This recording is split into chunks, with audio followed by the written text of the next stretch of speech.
आमମାନଙ୍କର ଏଇ sports quiz କାର୍ଯ୍ୟକ୍ରମ ବା ଖେଳ ସମ୍ବନ୍ଧୀୟ ପ୍ରଶ୍ନ ଉତ୍ତର କାର୍ଯ୍ୟକ୍ରମରେ ଆପଣ ପ୍ରତ୍ୟେକଙ୍କୁ ସ୍ୱାଗତ ଜଣାଏ।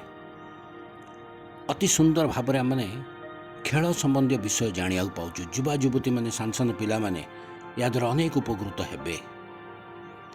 ବର୍ତ୍ତମାନ ସମୟରେ ଆମେ କ୍ରିକେଟ ସମ୍ବନ୍ଧୀୟ କ୍ରିକେଟ ଖେଳରୁ କିଛି ପ୍ରଶ୍ନ ଉତ୍ତର ରଖୁଅଛୁ ଆପଣମାନଙ୍କ ନିମନ୍ତେ।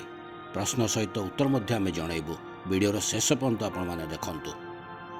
ଆଜି ନିମନ୍ତେ ପ୍ରଶ୍ନ ହେଉଛି, ଭାରତର କେଉଁ କ୍ରିକେଟ ଖେଳାଳି ସର୍ବପ୍ରଥମେ ଟେଷ୍ଟ କ୍ରିକେଟରେ ସେଞ୍ଚୁରୀ ମାରିଥିଲେ ବା 100 ରନ୍ କରିଥିଲେ?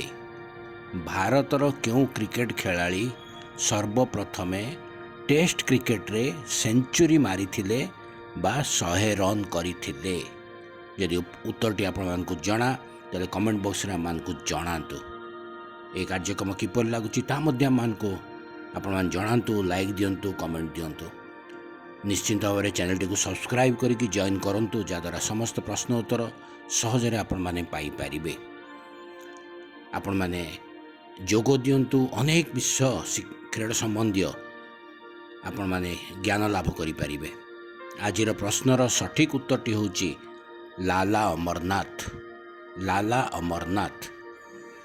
ଆପଣମାନଙ୍କ ଜାଣିବା ନିମନ୍ତେ ଜଣାଉଅଛୁ, 1933 ମସିହା ଡିସେମ୍ବର ମାସ 17 ତାରିଖରେ ଲାଲା ଅମରନାଥ ଇଂଲଣ୍ଡ ବିରୁଦ୍ଧରେ ବମ୍ବେର ଜିମ୍ ଖାନା ଗ୍ରାଉଣ୍ଡରେ 118 ରନ୍ ସ୍କୋର କରିଥିଲେ।